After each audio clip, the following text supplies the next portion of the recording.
Hello and welcome.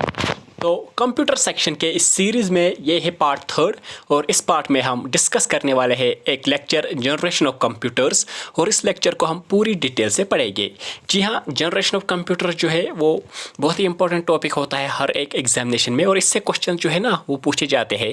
Specially JKSB का trend है कि इस टॉपिक से आपको डेफिनेटली क्वेश्चन पूछेंगे। वो अब कहाँ से क्वेश्चन पूछते हैं यही एक इंपॉर्टेंट बात होती है, इसलिए आपको सारी चीज़ें इसमें पता होनी चाहिए और ये वीडियो जो है मोर देन एनफ है आपके लिए। क्योंकि मैं आपको बता दूं, जो JKSB ने अपना लेटेस्ट एग्जाम जो कंडक्ट करवाया था जूनियर असिस्टेंट का, तो उसमें इस टॉपिक से क्वेश्चन पूछा गया था। लेकिन वो क्वेश्चन कहाँ से पूछा गया था वो मैं आपको एंड में बताऊंगा कि वो क्वेश्चंस कहाँ से पूछे गए थे। हालांकि वहाँ पे जितने भी शिफ्ट्स हुए थे सारे जो शिफ्ट्स में है वो क्वेश्चन है एक ही जो पैटर्न का एक क्वेश्चन था वो पूछा गया था वहाँ पे, तो हम लास्ट में देखेंगे। फिलहाल हम इस जनरेशन ऑफ कंप्यूटर्स को स्टार्ट करेंगे और कोशिश करेंगे कि सारी इन्फॉर्मेशन आपके साथ शेयर की जाए। तो चलिए स्टार्ट करते हैं आज का टॉपिक।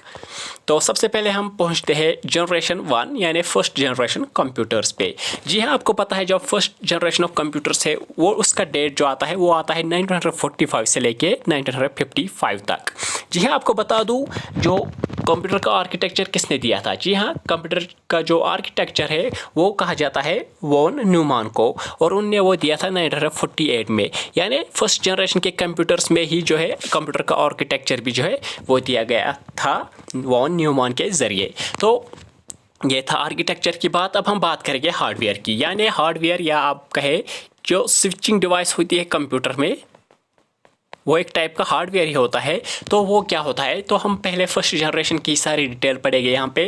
तो जो फर्स्ट जनरेशन कंप्यूटर्स थे उनमें स्विचिंग डिवाइस क्या इस्तेमाल होता था। जी हाँ, जो स्विचिंग डिवाइस होता है सबसे इंपॉर्टेंट चीज़ होता है, इसके बगैर जो कंप्यूटर जो है वो कोई भी फंक्शन नहीं करेगा और ये स्विचिंग डिवाइस हर एक कंप्यूटर में जो है अवेलेबल होता है।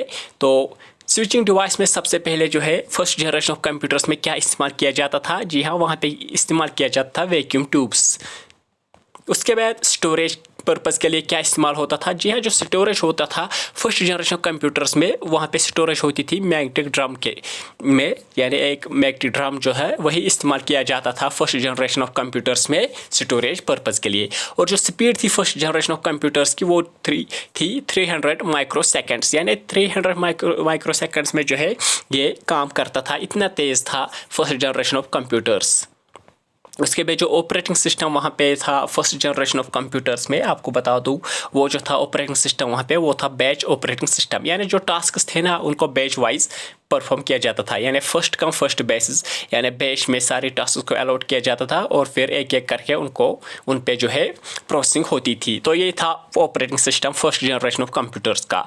उसके बाद जो लैंग्वेज वहाँ पे इस्तेमाल होती थी वो थी लो लेवल लैंग्वेज, यानी मशीन लेवल लैंग्वेज जो थी, जो कि बहुत ही डिफ़िकल्ट थी, यानी बाइनरी लैंग्वेज 0 और 1 के शेप में। तो यही लैंग्वेज वहाँ पे थी, बाकी कोई भी कंसेप्ट लैंग्वेज का नहीं था इससे ऊपर।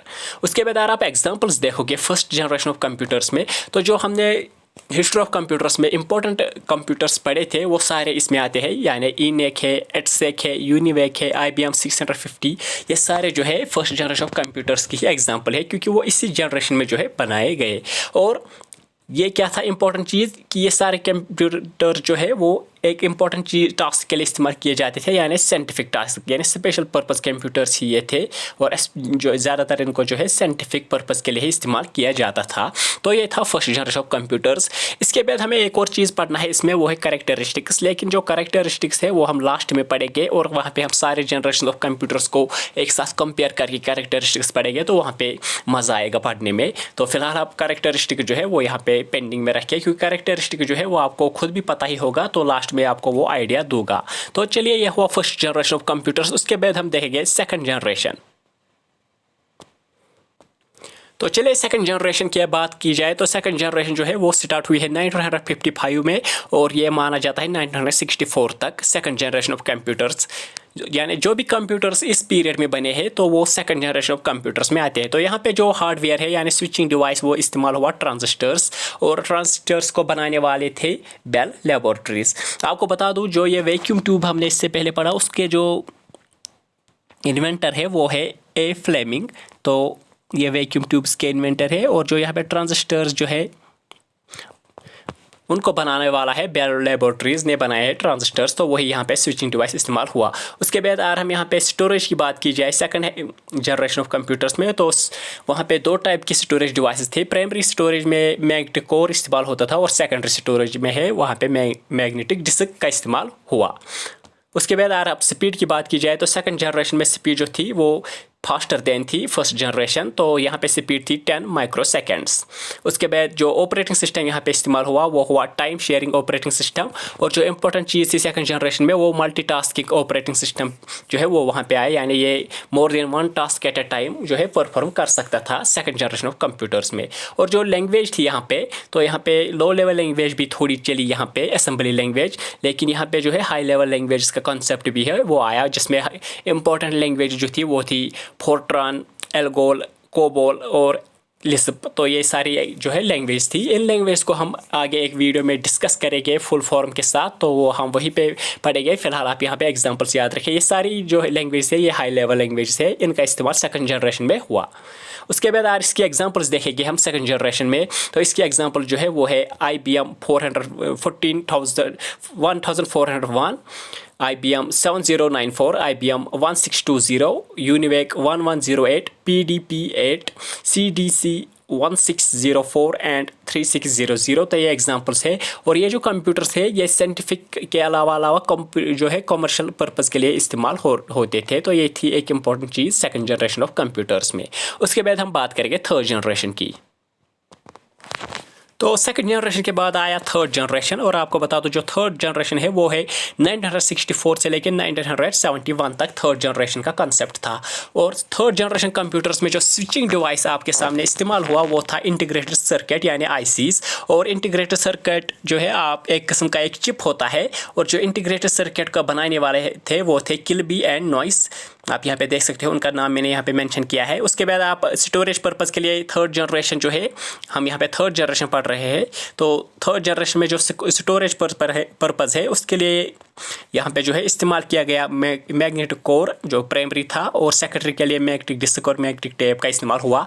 और जो स्पीड थी थर्ड जनरेशन में वो थी 100 नैनो सेकंड्स की, यानी बहुत ही तेज़ थी थर्ड जनरेशन के कंप्यूटर्स। और इसमें जो ऑपरेटिंग सिस्टम था थर्ड जनरेशन में वो था रियल टाइम ऑपरेटिंग सिस्टम। उसके साथ साथ जो यहाँ पे कंप्यूटर्स थे वो मल्टीटास्किंग थे, मल्टी प्रोग्रामिंग थे, यानी जो है एडवांसमेंट था इनका as compared to second generation. और जो लैंग्वेजेस इसमें यूज़ हुई वो थी हाई लेवल लैंग्वेज यानी बेसिक एंड पास्कल, जो पूरी हाई लेवल लैंग्वेज थी, तो इसका इस्तेमाल हुआ थर्ड जनरेशन में।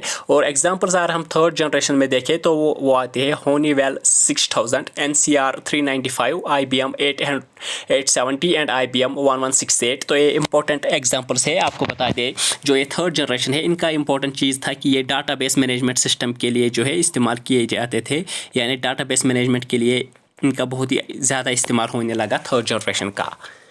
उसके बाद हम फोर्थ जनरेशन की बात करेंगे।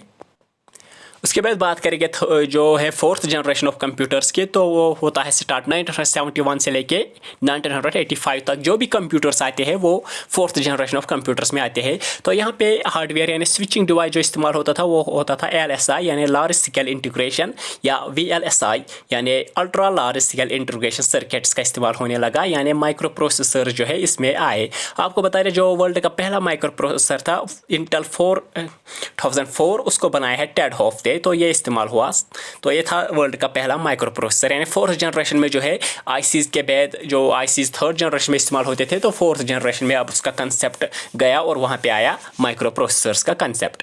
वहाँ पे जो स्टोरेज के लिए इस्तेमाल होने लगा वो था सेमीकंडक्टर मेमोरी स्टोरेज पर्पज़ के लिए, और जो स्पीड थी फोर्थ जनरेशन में वो थी 10 पिकोसेकेंड्स।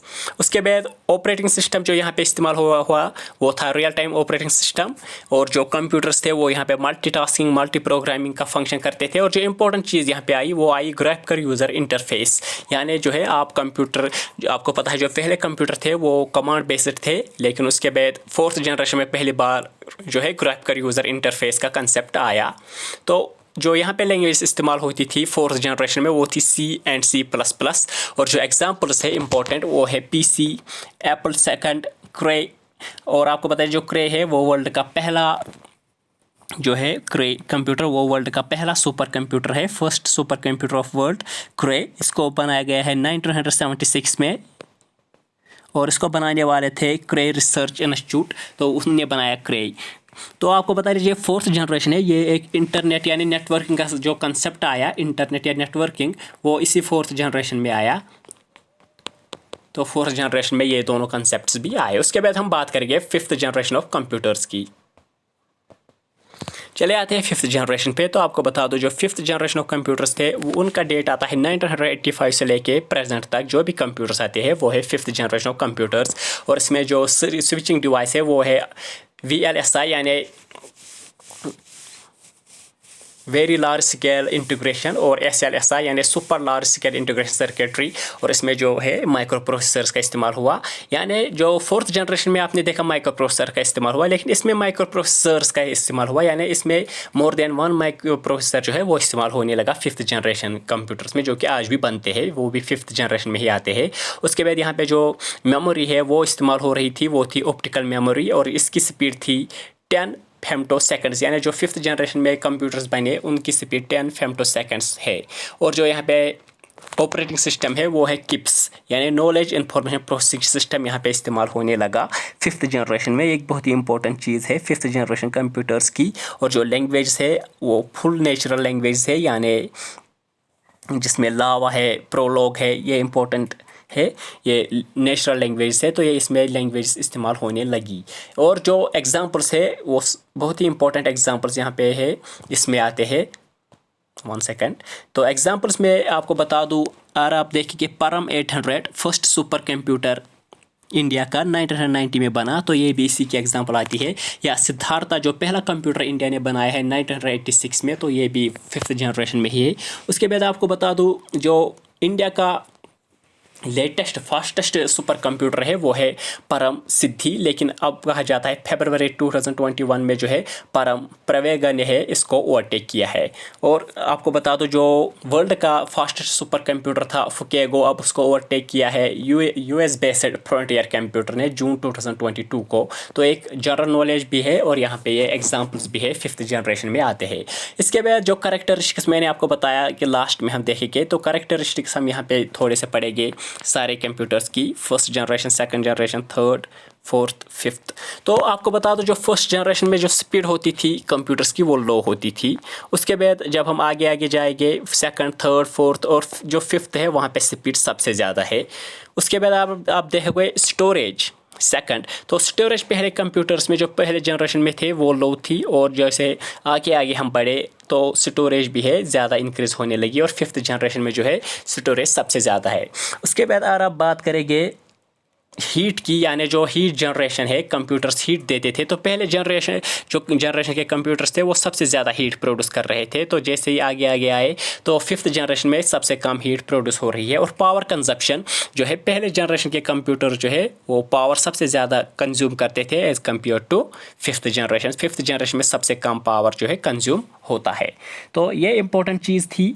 तो एक और इम्पॉर्टेंट चीज़ जो है वो है कॉस्ट। तो जो पहले जनरेशन के कंप्यूटर्स थे वो बहुत ही कॉस्टली होते थे, यानी बहुत ही महंगे होते थे। और जैसे ही जनरेशन आगे बड़ी तो फिफ्थ जनरेशन में जो कॉस्ट है वो सबसे कम है कंप्यूटर्स की, यानी आपको जो है बहुत ही कम कॉस्ट पे कंप्यूटर अब मिलते हैं। और साइज़ जो है आपको हमने पहले ही बताया है, जो फिफ्थ जनरेशन की है उनका कंप्यूटर्स का जो साइज़ है बहुत ही कम है। यानी आप इसमें एग्जांपल्स देख सकते हो, हैंड हेल्ड कंप्यूटर्स है जो आप अपने हाथ में जो है वो एक जगह से दूसरी जगह लेते हो, तो वो इम्पॉर्टेंट चीज़ें हैं। तो ये कैरेक्टरिस्टिक्स में हमें यही चीज़ें पढ़नी होती है। तो जो मैंने आपको बताया कि जनरल स्टडी में जो क्वेश्चंस यहाँ से आए थे वो यहाँ पे आए, मैं आपको यहाँ पे थोड़ा सा उसका कॉन्सेप्ट दूंगा। जो क्वेश्चंस यहाँ पे आए थे यहाँ से, जी हाँ, तो जो क्वेश्चंस आए थे वहाँ पे यही कॉन्सेप्ट था। तो वहाँ पे क्वेश्चंस कुछ इस तरह से आए थे, 1 picosecond is equal to how many seconds. तो यहाँ पे मैंने सारा डिटेल जो है वो आपके सामने रखा है। सबसे पहले हम माइक्रो सेकंड की बात करेंगे, तो 1 माइक्रो सेकंड होता है इज इक्वल टू 10⁻⁶ सेकंड्स, यानी 100। तो एक सेकंड का इतना जो पार्ट होता है इतना तेज़, यानी इतनी स्पीड होती है, यानी जो 1 माइक्रो सेकंड होता है वो इसके बराबर होता है, यानी 10⁻6 सेकंड्स। 1 नैनो सेकंड जो है वो 10⁻9 सेकंड्स के बराबर होता है। 1 पिको सेकंड इक्वल टू होता है 10⁻12 सेकंड्स, और जो 1 फेम्टो सेकंड है वो होता है 10⁻15 सेकंड। तो आप देख सकते हो कि जो फेम्टो सेकंड है वो वहाँ पे कंप्यूटर जो है कितना तेज़ प्रोसेस करते होंगे। तो आई होप मैंने सारी इन्फॉर्मेशन आपके साथ शेयर की है जनरेशन ऑफ कंप्यूटर्स की। तो आई डोंट थिंक कि इससे अलावा जो है जनरेशन ऑफ कंप्यूटर्स में कुछ पढ़ा जाता है, तो ये मोर देन इनफ है जैसा कि मुझे पता है। तो अगर आपको ये वीडियो पसंद आया हो तो वीडियो को लाइक कीजिए, चैनल को सब्सक्राइब कीजिए, क्योंकि मैं आपके सामने हर एक इंपॉर्टेंट टॉपिक जो है यहाँ पे लाने वाला हूँ। मिलते हैं अगले वीडियो में, तब तक के लिए thank you and take care.